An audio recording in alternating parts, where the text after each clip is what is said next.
My dear students, उम्मीद करता हूँ आप सब खैरियत से होंगे। आज हम अपना next topic second year physics chapter number 12 से डिस्कस करेंगे, जिसका नाम है capacitor and parallel plate capacitor. ये भी बच्चों आपका इंपॉर्टेंट लॉन्ग क्वेश्चन है, तो आप लोगों ने इसको लॉन्ग क्वेश्चन के लिए ही प्रिपेयर करना है। चलिए स्टार्ट करते हैं आज का टॉपिक। तो सबसे पहले बात करते हैं कैपेसिटर की। तो कैपेसिटर समझ लें कैपेसिटी से है। तो कैपेसिटर एक ऐसी डिवाइस होती है जो कि चार्ज को स्टोर करने के लिए यूज होती है, बल्कि ये कहना ज़्यादा सूटेबल होगा कि कैपेसिटर एक ऐसी डिवाइस का नाम है जो कि इलेक्ट्रिकल एनर्जी को स्टोर करने के लिए इस्तेमाल होती है।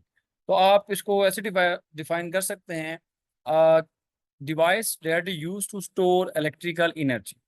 आप इसको ऐसे भी डिफाइन कर सकते हैं, capacitor is a device that can store charges. तो जो कैपेसिटर है वो चार्जेस को स्टोर करने के लिए इस्तेमाल होता है। इसके अलावा इसको हम ऐसे भी डिफाइन कर सकेंगे, a capacitor is a device that is used to store electrical energy. ठीक है, तो ज्यादा सूटेबल इलेक्ट्रिकल एनर्जी भी है। अदरवाइज आप लोग स्टोर चार्जेस का भी वर्ड्स में यूज कर सकते हैं। जो कैपेसिटर होगा वो चार्जेस को क्या करेगा, स्टोर करेगा।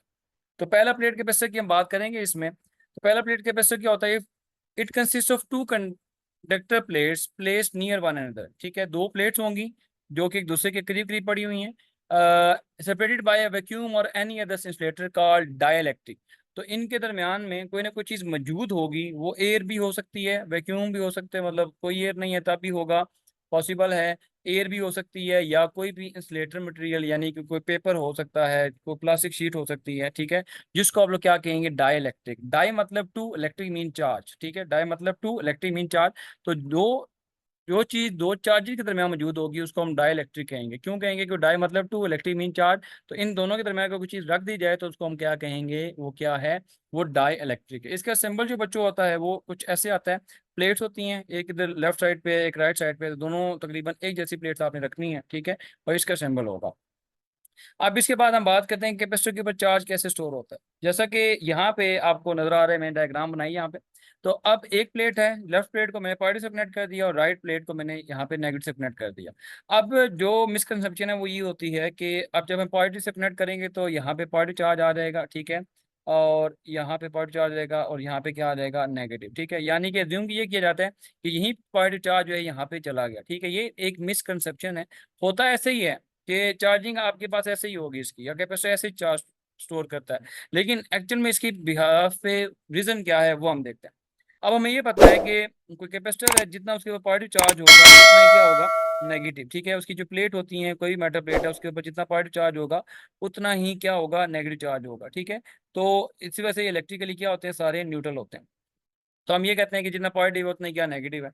अब जब पॉजिटिव के साथ हम इसको कनेक्ट करेंगे ना, तो पॉजिटिव किसको अट्रैक्ट करेगा, पॉजिटिव किसको अट्रैक्ट करेगा, नेगेटिव को। ठीक है, तो यहाँ से सारे नेगेटिव निकल के ना, सारे नेगेटिव निकल के पॉजिटिव साइड पे आना स्टार्ट कर देंगे।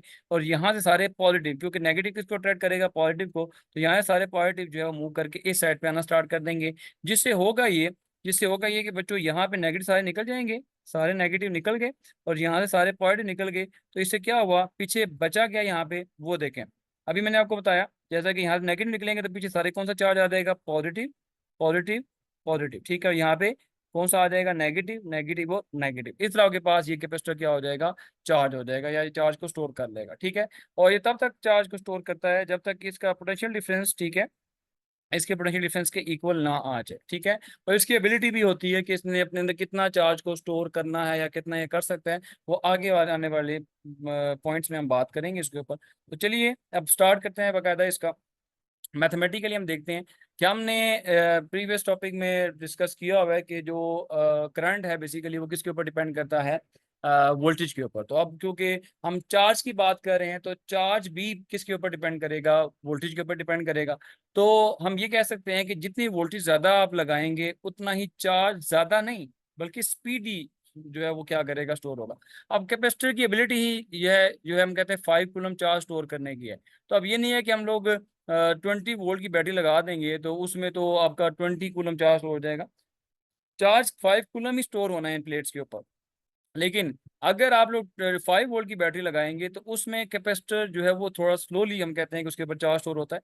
20 वोल्ट के ऊपर चार्जिंग स्पीड क्या हो जाएगी, बढ़ जाएगी। दैट्स वाई जो चार्ज है वो डायरेक्टली प्रोपोर्शनल वोल्टेज के। ये चार्ज कब ज्यादा होगा, जब वोल्टेज क्या होगी, ज्यादा होगी। तो यहाँ पे डायरेक्टली का साइन रिमूव करेंगे तो वहाँ पे कांस्टेंट आएगा कोई ना कोई, जिसको हम लोग क्या लिखेंगे, सी। तो क्यू इज इक्वल टू क्या होगा हमारे पास, ये सी। तो सी को बेटा सी वी आपके पास यहाँ पे आ जाएगा। सी की वैल्यू हमारे पास क्या है, सी को क्या पढ़ते हैं, तो इसको याद रखिएगा, क्या पढ़ते हैं बच्चों, कैपेसिटेंस। क्या पढ़ते हैं, कैपेसिटेंस, जिसका मतलब होता है ability of a capacitor to store charges. कि कैपेसिटर की कितनी एबिलिटी है कि वो अपने अंदर कितना चार्ज है वो क्या कर सकता है, स्टोर कर सकता है। तो कैपेसिटेंस क्या है, ability of a capacitor to store charges. यहाँ पे बच्चों अगर सी की वैल्यू निकाली जाए, सी की, तो वी इधर आके क्या हो जाएगा, डिवाइड। तो सी इज इक्वल टू क्या आ जाएगा बच्चों, Q by V. C is equal to Q by V. और अगर यहाँ से मैं यू का सी का यूनिट निकालूं यहाँ पे, तो क्यू का यूनिट आ जाएगा कूलम। क्यू का यूनिट यानी चार्ज है कूलम, और कूलम पर क्या आ जाएगा, वोल्ट, कूलम पर वोल्ट। तो याद रखिएगा, जो कैपेसिटेंस का यूनिट आता है वो कूलम पर वोल्ट आता है, जिसको आप लोग क्या पढ़ सकते हैं, फेरेड भी पढ़ सकते हैं, जो कि आगे चल के मैं बताता हूँ। अब आते हैं जो कैपेसिटेंस है वो किन फैक्टर्स के ऊपर डिपेंड करती है, तो वो याद रखिएगा, ज्योमेट्री ऑफ प्लेट्स। आपके पास जो प्लेट्स हैं कैपेसिटर की, उनकी ज्योमेट्री कैसी है, वो रेक्टेंगुलर शेप है, वो सर्कुलर शेप है, वो स्क्वायर शेप है, किस तरह की शेप है उनकी, उनके ऊपर जो है वो आपके पास जो है फैक्टर्स डिपेंड करता है आपके पास ज्योमेट्री के ऊपर। ठीक है, पहला फैक्टर होगा जो इसकी ज्योमेट्री है प्लेट्स की, ठीक है, कि किस तरह की उसकी प्लेट्स है। दूसरा मीडियम बिटवीन प्लेट्स, आपने दो प्लेट्स के दरमियान कौन सा मीडियम रखा हुआ है, वहां पे एयर है, ठीक है, कोई पेपर है, कोई शीट है, ये उनके ऊपर डिपेंड करेगा, जो हमारा नेक्स्ट टॉपिक होगा। ठीक है, उसमें हम इसको डिटेल में डिस्कस करेंगे। अब आते हैं what is unit of capacitance. तो कैपेसिटेंस की यूनिट क्या है, जैसे कि अभी मैंने ऊपर बताया आपको कि सी बाई वी यानी कि कूलम पर वोल्ट। इसको आप बच्चों फैरेड भी पढ़ सकते हैं, क्या पढ़ सकते हैं, फैरेड। ठीक है, जितना unit of capacitance is farad, इसको आप लोग कैपिटल एफ से लिखेंगे, और इसको आप लोग कूलम पर वोल्ट भी लिख सकते हैं। कूलम पर वोल्ट और फैरेड एक ही बात है। नेक्स्ट है डिफाइन 1 फैरेड। तो बच्चों 1 फैरेड कैसे आप इसको डिफाइन करेंगे, तो अभी हमने पढ़ा कि कूलम पर वोल्ट, तो हम कह सकते हैं कि जो कैपेसिटेंस है वो 1 फैरेड कब होगी, 1 फैरेड कब होगी, जब कितना charge, 1 coulomb charge. 1 farad capacitance कब है, जब 1 कूलम चार्ज, ठीक है, किसी भी एक प्लेट के ऊपर स्टोर हो, ठीक है, किसी भी एक प्लेट के ऊपर स्टोर हो, और उनके दोनों प्लेट्स के दरमियान जो पोटेंशियल डिफरेंस है वो कम से कम कितना हो जाए, 1 वोल्ट का। ठीक है, आई रिपीट, 1 फैरेड कब कैपेसिटेंस होगी, अगर किसी भी एक प्लेट के ऊपर 1 कूलम का चार्ज हो, ठीक है, और इन दोनों प्लेट्स के दरमियान पोटेंशियल डिफरेंस कितनी हो जाए, बट उसकी वैल्यू 1 वोल्ट। ठीक है, 1 कूलम चार्ज और 1 वोल्ट पोटेंशियल डिफरेंस है दोनों प्लेट्स के दरमियान, तो हम ये कह सकते हैं कि वो क्या है, वो 1 फैरेड है। The capacitance of capacitor is 1 farad if charge of 1 coulomb give to 1 plate of a parallel plate capacitor. किसी भी एक प्लेट को आप 1 कूलम चार्ज दे दें, ठीक है, तो produces a potential difference on 1 volt. ठीक है, तो पोटेंशियल डिफरेंस अगर 1 वोल्ट का वहां पे इन दोनों के दरमियान में क्या हो जाए, आ जाए, तो हम कहते हैं कि 1 फैरेड है। आई रिपीट, अगर आप किसी एक प्लेट को, पैरेलल प्लेट कैपेसिटर में एक प्लेट को आप 1 कूलम चार्ज दे देते हैं, और उसकी वजह से दोनों प्लेट्स के दरमियान 1 वोल्ट का पोटेंशियल डिफरेंस आ जाता है, तो हम उसको कहेंगे कि उस टाइम उस कैपेसिटर की कैपेसिटेंस कितनी है, 1 फैरेड। होपफुली यहाँ तक बच्चों आपको समझ में आ गया होगा। अब हम बकायदा डिस्कस करते हैं capacitance of parallel plate capacitor को। ठीक है, तो कैपेसिटेंस पैरेलल प्लेट कैपेसिटर में सबसे पहले डायग्राम देखें बच्चों, यहाँ पे आपको नजर आ रही होगी डायग्राम। दो ये प्लेट्स हैं, एक पॉजिटिव प्लेट है, एक नेगेटिव प्लेट है। ठीक है, एक के ऊपर पॉजिटिव चार्ज आ गया, एक के ऊपर नेगेटिव चार्ज आ गया। इन दोनों के दरमियान जो डिस्टेंस है बच्चों इस टाइम वो क्या है हमारे पास, वो डी है। और इन दोनों के दरमियान जो पोटेंशियल डिफरेंस है वो क्या है, वो वोल्ट में आएगा, जो हम लोग अज्यूम कर लेते हैं कि कितना है, 1 वोल्ट है। ठीक है, तो एज वी नो डैट, हमें जैसा कि पता है जो कैपेसिटेंस का फॉर्मूला हम पढ़ के आ चुके हैं, C is equal to Q by V. तो अभी इन दोनों के दरमियान कुछ भी नहीं है, कोई मीडियम हमारे पास नहीं मौजूद इन दोनों चार्ज के दरमियान, तो हम इसको अज्यूम कर लेते हैं कि क्या यहाँ पे ये वैक्यूम है। तो that's why C vacuum is equal to Q by V आ जाएगा। C vacuum is equal to Q divided by V. और अगर बच्चों हम लोगों ने जो एप्लीकेशन पढ़ी थी, ठीक है, उसमें हम लोगों ने डिस्कस किया था, दो अपोजिट चार्ज जो पहले प्लेट्स होती हैं, दो अपोजिट चार्ज पहले प्लेट्स होती हैं, उसमें इलेक्ट्रिक फील्ड के जो आपके पास वैल्यू आएगी, ठीक है, वो आएगी इज इक्वल टू सिग्मा और एप्सिलॉन नॉट। ठीक है, अपोजिट चार्ज प्लेट के लिए हम लोगों ने इसको कैलकुलेट किया हुआ है पिछले टॉपिक्स में। ठीक है, और इज इक्वल सिग्मा और एप्सिलॉन नॉट, और सिग्मा हमारे पास क्या आएगा, surface charge density. Surface charge density को मैंने डिटेल में डिस्कस किया था। बेसिकली सरफेस चार्ज डेंसिटी होती है कि किसी प्लेट के ऊपर अगर ज्यादा चार्ज है तो उसकी सरफेस चार्ज डेंसिटी क्या होगी, ज्यादा होगी। अगर किसी प्लेट के ऊपर कम चार्ज है उसकी सरफेस चार्ज डेंसिटी क्या होगी, कम होगी। तो सरफेस चार्ज डेंसिटी जो है वो चार्ज के ऊपर डिपेंड करती है कि किसी मटेरियल के ऊपर कितना चार्ज मौजूद है। ठीक है, और sigma is equal to Q और ए इसको कहेंगे चार्ज पर यूनिट एरिया। तो किस मटेरियल के ऊपर, किसी प्लेट के ऊपर कितना चार्ज मौजूद है तो उसकी सरफेस चार्ज डेंसिटी होगी। अगर कम चार्ज है तो कम डेंसिटी, अगर ज्यादा चार्ज है तो ज्यादा density. Sigma is equal to Q over A आ जाएगा। तो बच्चों यहाँ से आपने इसको रीअरेंज करना है, इसको आप लोगों ने उठा के इक्वेशन 2 में पुट कर देना है, ठीक है। इस सिग्मा की जगह, इस सिग्मा की जगह मैंने इस वैल्यू को पुट कर देना है। तो आप देख सकते हैं यहाँ पे, मैं यहाँ पे आपको मेंशन कर देता हूँ, sigma equal to Q over a है। तो अब सिग्मा की जगह मैं क्यू ओवर ए पुट करने जा रहा हूँ। तो सिग्मा की जगह मैंने क्यू ओवर ए पुट कर दिया, और ये एप्सिलॉन नॉट यहाँ पे एडिट आ गया, और ये ई बी बेटा आपके पास यहाँ पे एडिट आ जाएगा, ठीक हो गया। और हमें ये भी पता है जो पोटेंशियल ग्रेडियंट वाले फार्मूला में हम लोगों ने पढ़ा था, is equal to we by D, is equal to we by D, ठीक है बच्चों। अब ये हम लोगों ने फार्मूला क्यों यूज किया, जैसे कि अभी मैंने मेंशन किया कि डी बेसिकली क्या है, दो प्लेट्स के दरमियान डिस्टेंस है, और वी क्या है, इन दोनों के दरमियान पोटेंशियल डिफरेंस, ठीक है। तो दैट्स वाई ये फार्मूला आपके पास यहाँ पे वैलिड है, is equal to we by D, is equal to we by d आ जाएगा। ओके बच्चों, नेक्स्ट नेक्स्ट क्या होगा, अब इन दोनों के देखें, लेफ्ट साइड पे इलेक्ट्रिक फील्ड की ही वैल्यू है या ई है, तो दोनों को हम लोग क्या कर लेंगे, कंपेयर कर लेंगे। तो कंपेयरिंग इक्वेशन 3 एंड इक्वेशन वो 4 हमारे पास आ जाएगा। तो इक्वेशन 3 हम लोगों ने लेफ्ट साइड पे लिख ली, और इक्वेशन 4 हमारे पास राइट साइड पे आ जाएगी, ठीक है बच्चों। यहाँ तक आपको आई होप समझ आ गया होगा। अब हमने इसको आगे कैसे अरेंज करना है, तो बच्चों यहाँ पे देखें तो हम लोगों ने तो कैपेसिटेंस फाइंड आउट करनी है, और यहाँ पे तो कैपेसिटेंस है ही नहीं। तो अब कैपेसिटेंस को यहाँ पे क्या करना पड़ेगा, हमें बनाना पड़ेगा। तो देखें तो क्यू बाई वी है, ऊपर देखा जाएगा फर्स्ट इक्वेशन में, तो Q by V is equal to क्या है, कैपेसिटेंस के इक्वल। तो अगर यहाँ पे देखें तो हमारे पास क्यू भी है और वी भी है, तो ये तो हमारा काम आसान हो गया। अब बच्चों क्या करना है, क्यू और वी यहाँ पे आप लोगों ने बनाना है, ठीक है। तो यहाँ पे वी मल्टीप्लाई हो रहा है, समझ लें, यहाँ पे आगे डिवाइड हो जाएगा, और ये ए एफ नॉट यहाँ पे डिवाइड हो रहा है, राइट साइड पे आगे क्या हो जाएगा, मल्टीप्लाई। तो यहाँ पे आप देख सकते हैं कि वी को मैंने डिवाइड कर दिया, और इस वैल्यू को मैंने राइट साइड पे यहाँ पे क्या कर दिया, मल्टीप्लाई। अब यहाँ पे देखें तो क्यू बाई वी और ये क्यू बाई वी, ठीक है, ये दोनों इक्वल हो गए। अब यहाँ पे हमारे पास इजीली हम क्या पुट कर सकते हैं, सी इंटू वैक्यूम। तो इस क्यू बाई वी की जगह मैंने सी वैक्यूम लिख दिया। यहाँ पे आ गया A F not divided by D, A F not divided by d. ये फॉर्मूला बना बच्चों किसके लिए, ये वैक्यूम के लिए बना, जब दोनों प्लेट्स के दरमियान क्या है, वैक्यूम है, कोई एयर कुछ भी मौजूद नहीं है, तो उसके लिए फॉर्मूला के बाद आएगा। लेकिन लेकिन अब हम डिस्कस करने जा रहे हैं इसको मीडियम के लिए या डाइलेक्ट्रिक के लिए, ठीक है। अब अगर हम कोई मटेरियल यहाँ पे मिड में रख दें, कोई शीट रख दें, कोई पेपर रख दें, कुछ भी रख दें, ठीक है, उस केस में आपके पास इसकी वैल्यू क्या आएगी, तो वो हम देखते हैं। तो सी मीडियम, वैक्यूम की जगह मीडियम आ गया। ये देखें बच्चों एलरेडी था, डी पे एलरेडी था।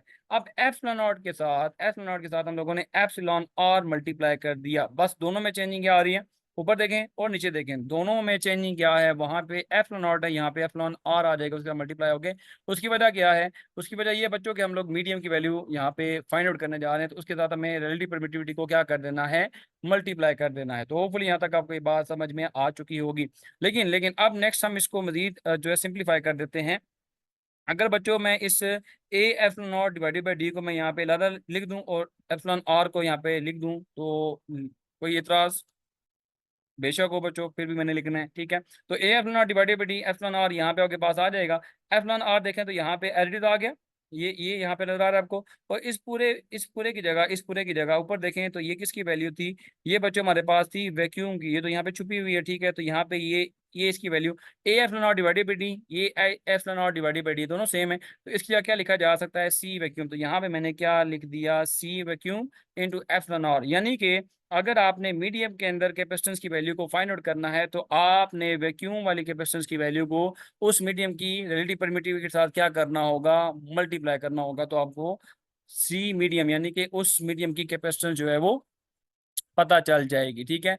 अब ये कैपेसिटर की हम बार बार बात कर रहे हैं, फिर यहाँ पे एक एमसीक्यू भी आ सकता है, आपसे पूछा जा सकता है कि जो कैपेसिटर है वो अपनी एनर्जी कहाँ पे स्टोर करता है। तो बच्चों यहाँ पे जब ये प्लेट चार्ज हो चुकी होगी, तो आपको पता है इलेक्ट्रिक फील्ड के बारे में पढ़ के आ चुके हैं। पॉजिटिव इलेक्ट्रिक फील्ड किधर होती है, नेगेटिव वाली साइड पे, नेगेटिव वाली साइड पे पॉजिटिव से नेगेटिव वाली साइड पे, ठीक है। तो ये इलेक्ट्रिक फील्ड यहाँ पे सेटअप हो जाएगी। तो जो कैपेसिटर होता है ना, वो बच्चों अपनी इलेक्ट्रिक फील्ड के अंदर एनर्जी को क्या करता है, स्टोर करता है। कैपेसिटर कहाँ पे एनर्जी को स्टोर करता है, अपनी इलेक्ट्रिक फील्ड के अंदर, ठीक है। ये आपसे एमसीक्यू में शायद बात पूछी जा सकती है, तो इस वजह से इसको अपने पास नोट कर लीजिएगा कि कैपेसिटर जो है वो अपनी एनर्जी को, ठीक है, इलेक्ट्रिक फील्ड के अंदर क्या करेगा, स्टोर करेगा। होपफुली यहाँ तक बच्चों आपको ये पॉइंट समझ आ चुके होंगे। अब हम बात करते हैं कि कौन कौन से ऐसे फैक्टर्स हैं जो कि कैपेसिटर की कैपेसिटेंस को क्या कर सकते हैं, इफेक्ट कर सकते हैं। तो उसमें वेरी फर्स्ट जो है वो एरिया ऑफ प्लेट है। ठीक है, वेरी फर्स्ट जो है वो एरिया ऑफ प्लेट है कि जितना आप लोग प्लेट्स का एरिया बढ़ाएंगे आपकी कैपेसिटेंस की वैल्यू उतनी ही क्या होगी, इंक्रीज होना स्टार्ट हो जाएगी। ठीक है, उतनी कैपेसिटेंस बढ़ जाएगी क्योंकि जितना एरिया ज्यादा होगा उस पर चार्ज भी उतना ही ज्यादा स्टोर होगा। दूसरा बच्चों ये डिस्टेंस बिटवीन प्लेट्स, अगर इन दोनों प्लेट्स के दरमियान आप डिस्टेंस बढ़ा दोगे तो उस केस में आपकी कैपेसिटेंस क्या हो जाएगी, कम हो जाएगी, क्योंकि दोनों आपस में इनवर्स रिलेशन रखते हैं। ठीक है, कैपेसिटर की कैपेसिटेंस की अगर हम बात करें तो अगर आप उसकी प्लेट्स के दरमियान डिस्टेंस बढ़ा दोगे तो उसकी कैपेसिटेंस ऑटोमेटिकली क्या हो जाएगी, इंक्रीज हो जाएगी। उसके बाद है मीडियम बिटवीन प्लेट्स। ठीक है, अगर आप लोग कोई डाइलेक्ट्रिक मीडियम रख देते हैं, कोई प्लेट्स के दरमियान कोई चीज रख देते हैं, ठीक है, तो उसमें जो उसकी कैपेसिटेंस है मीडियम के क्रॉस और वैक्यूम के क्रॉस, तो याद रखिएगा मीडियम के क्रॉस कैपेसिटेंस क्या होगी, ज्यादा होगी। क्या होगी, ज्यादा होगी एज कम्पेयर टू किसके, वैक्यूम के। ये बहुत इंपॉर्टेंट पॉइंट है, लेकिन वो यहाँ पे हम डिस्कस नहीं करेंगे, वो हमारे आगे टॉपिक आ रहा है इलेक्ट्रिक पोलराइजेशन वाला, उसमें हम डिटेल में बात करेंगे कि हम अगर दो कैपेसिटर की प्लेट्स के दरमियान मीडियम रख देते हैं तो उसकी कैपेसिटेंस क्यों बढ़ जाती है। ठीक है, यानी कि मीडियम लाने से कैपेसिटेंस क्यों बढ़ जाती है कैपेसिटर की, वो हम उसमें डिटेल में बात करेंगे।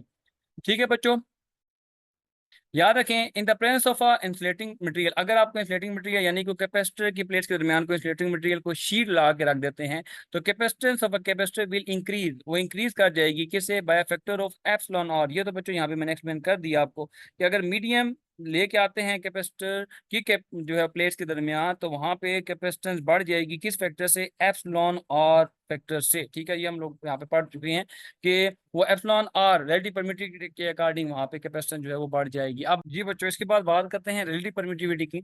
याद रखें बच्चों रिलेटिव परमिटिविटी होती है ना, वो आती है, रेशो आती है capacitance of a capacitor in medium, ठीक है, और जो capacitor of a capacitance with vacuum. ठीक है, तो इन दोनों के दरमियान जो रेशियो होगी उसको हम रिलेटिव परमिटिविटी कहेंगे। जैसे कि लिखा हुआ है ratio of the capacitance of a parallel plate capacitor with an insulating substance as medium between the plate, जो आपने इंसुलेटिंग सब्सटेंस रखा होगा दोनों प्लेट्स के दरमियान एज अ मीडियम, उसके साथ किसकी, विद वैक्यूम और एयर, क्योंकि एयर या वैक्यूम की अगर हम बात करें दोनों में तकरीबन एक जैसी कैपेसिटेंस आती है, as a medium between them. तो याद रखें जो रिलेटिव परमिटिविटी होती है वो बेसिकली रेशियो आती है कैपेसिटेंस इन अ मीडियम, ठीक है, with respect to capacitance in vacuum. ठीक है, तो होपफुली बच्चों ये आज का टॉपिक आपको सही से समझ आ गया होगा। इस रिलेवेंट अगर आप बच्चों का कोई भी क्वेश्चन है तो वो मुझसे आप लोग कमेंट सेक्शन में डिस्कस कर सकते हैं आप लोग। अपना बहुत सा याद रखिएगा, दुआओं में याद रखिएगा। अल्लाह हाफिज।